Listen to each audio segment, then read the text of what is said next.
Africa holds many skies, Kush, Mali, Zimbabwe, aligned with Orion, but across Mesopotamia, the Sumerians etched their origin stories, naming the sky beings without identity. A people become shadows. The Sumerians spoke of the me laws of civilization, kingship, astronomy, writing, metallurgy. They said the Anunnaki gave it.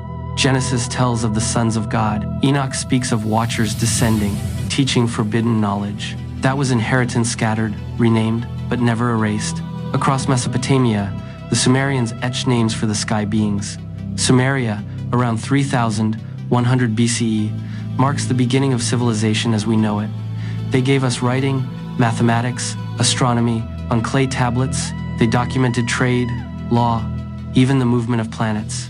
But woven into these records is something far stranger: the Anunnaki, described as beings from the heavens who ruled over mankind, which leads me to believe that this 3i divided by Atlas isn't geography or just basic science. I believe it's their form of awakening the minds of those that belong to them.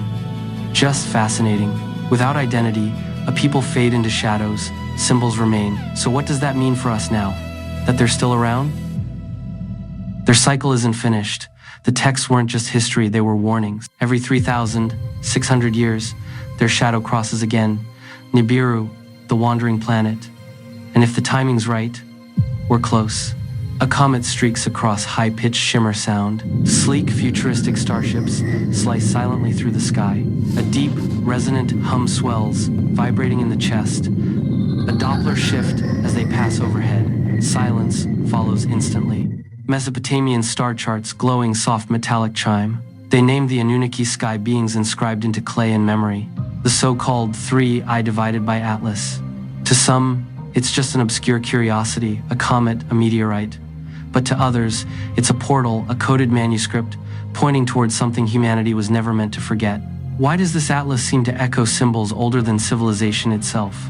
And could its origins trace back, not to men, but to the Anunnaki, the ancient beings said to have descended from the heavens to shape our world? There is a great possibility that this could be the case. 3i divided by Atlas, third interstellar, designated and named by the survey. Here's how the naming works.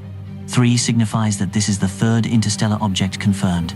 I denotes that it's interstellar, as opposed to C for a regular comet or other designations.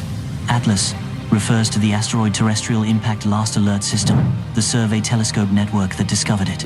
According to the data collected, so there isn't a first eye and second eye with different meanings. The designation just looks like it has 2, but in fact it's one eye used as part of the numbering system. 3, and then the survey name.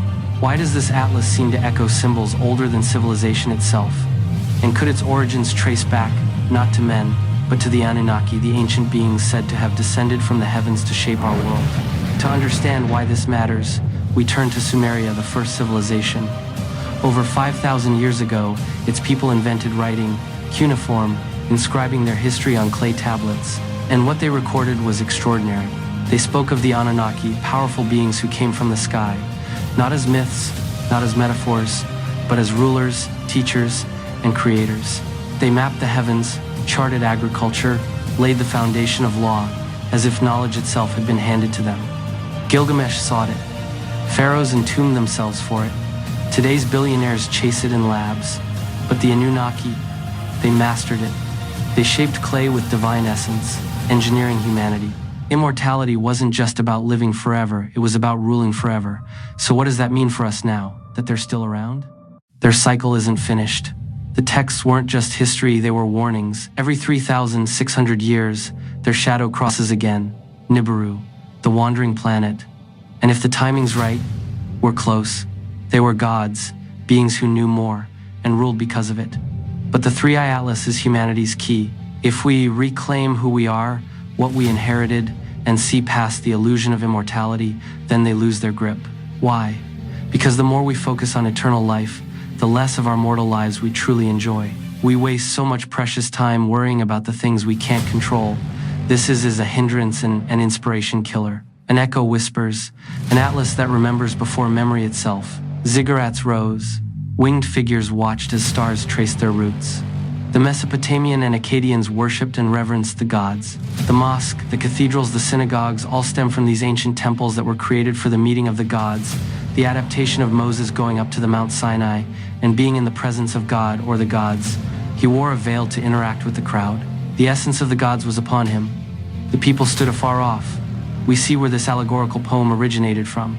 Civilization's social system, aka religion, was built off of the Anunnaki rulership in the heavens. Tablets speak, law, grain, star paths, knowledge set in clay. Realms divided, sky, land, waters, the hidden road below. Memory or myth, the sky opens, gods step upon baked brick. What if the visitor is not modern but ancient, an echo returning? An atlas of stars, or a map left by hands no longer named? So we look up again, seeking the names written into the dark. What do we say to this strange phenomenon called 3i divided by Atlas? We can either panic foolishly and follow the masses right into the clutches of the same people who use these same events to lead and control the masses. Or we use the resources that have been given to us, the internet, and now more than ever, artificial intelligence, to retrieve information that could never be obtained in such a minuscule amount of time. In 2025 and beyond, we must use the technology granted to us, so it won't be used maliciously against you for lack of knowledge. We are left to use our own best judgment in terms of what we believe or do not. We were all created with a conscience to know right from wrong. Let's do our best to live right. Lend a hand when you can. Hey, I just make a dope rhyme. Keep your eyes open. Light speed.